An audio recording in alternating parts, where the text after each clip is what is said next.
Johnny Nelson Goes West. Written by Graham Blount. Read by Phillip Marcombe. Graham Blount was born at a very early age and soon came to realise that the area he lived in was a rather rough one. If a cat had two ears, he was a tourist. He took to writing early on, although it was more as a songwriter than a novelist. The life of a musician had a much greater lure at that time and seemed a perfect way out of the neighbourhood that didn't require handcuffs and a long stretch in a cramped room. He achieved some success in music and had a hit in the charts in 1983. Since then he's been married, travelled the world, become unmarried, travelled back to normality and decided that fantasy is far more interesting in the long run. Chapter 1. The Record Attempt. Johnny Nelson travelled over the Bonneville Salt Flats in Utah at over 600 miles an hour. He was attempting to break the world land speed record, something that had been a dream of his for a long, long time. In order to do so, he had to reach a speed of over 800 miles an hour, quite possible for the car, which was fitted with an ex-jet fighter engine, which was a thing he shouldn't really have had. The Air Force weren't able to understand how he had obtained it, but he had nevertheless. Thanks to an Air Force chum who knew somehow that an engine from a crashed plane would end up in a certain wreckage yard. The engine was virtually undamaged, and Johnny soon had it up and running on a friend's farm. The engine had immense thrust, nearly pulling down a large tree Johnny had lashed it to whilst testing it.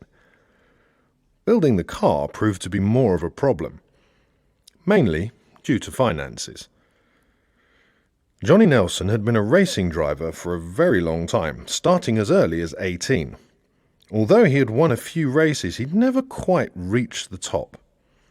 He liked to think that this was due to sponsorship, but in reality, it was down to Johnny's skill at the wheel. His name in the results was often shown as "did not finish," due to Johnny spinning or crashing out. However, he was well liked and well known in the racing circles, and this was enough to get him sponsorship, although not nearly as much as he wanted, to build his record-breaking car.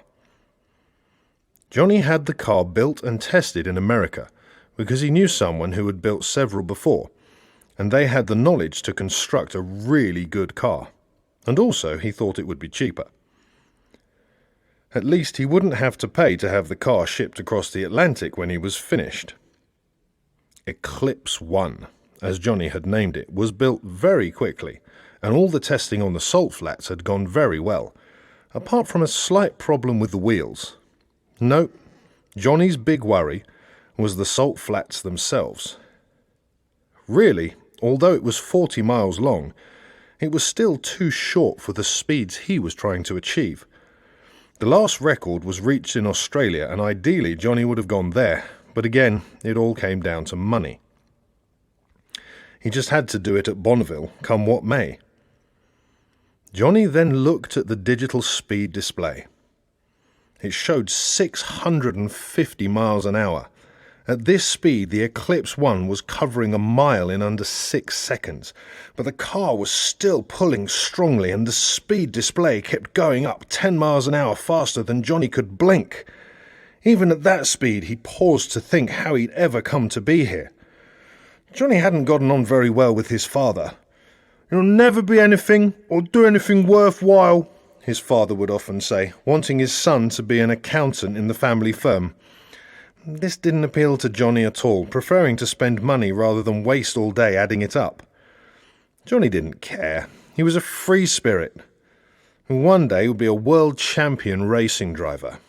Then his father would have to eat his words. He'd have lots of money, girls, champagne, a villa, a yacht, and a hamster. Johnny had always wanted a hamster as a child, but his mother was scared stiff of them. To her, it was a mouse. A scream and a run for the nearest chair to stand on. Sadly, Johnny never became world champion. His father never ate his words. He didn't get any of the things he wanted, in fact. He didn't even get a hamster. Never mind, he thought. I'll do it this time, I know I will. Soon the whole world will have heard of me, Johnny Nelson, the fastest man alive. That'll show everyone. Johnny smiled and rechecked his speed. 720, 730, 40, 50, 60. Nearly there speed-wise, he thought, but then worried about the length of runway to the measured mile starting point. Less than 10 miles left to reach 800 miles an hour. Should just about do it, he calculated, then quickly thought if he could pull Eclipse up before the salt flats disappeared. 50-50 was the answer he gave himself. He'd made the run-up deliberately long to achieve the desired speed, but had left himself really short on braking. Just hope the parachute works, he mused. And I've got to do it all over again. This was only the first of 2 required runs within a 1-hour time period.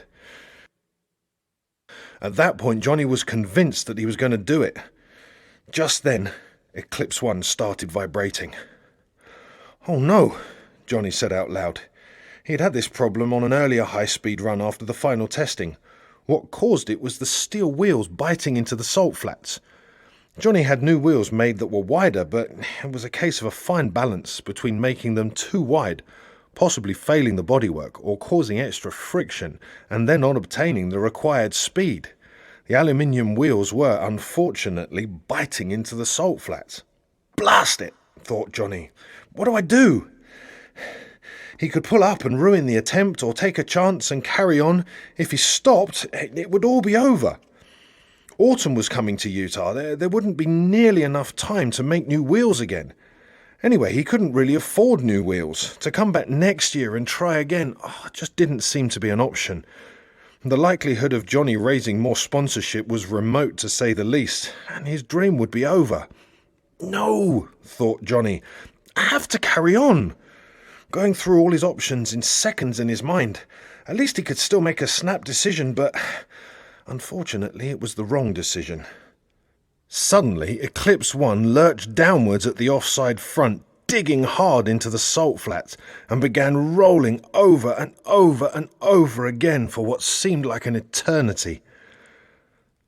Johnny smiled ironically before the car started rolling, and then everything went dark.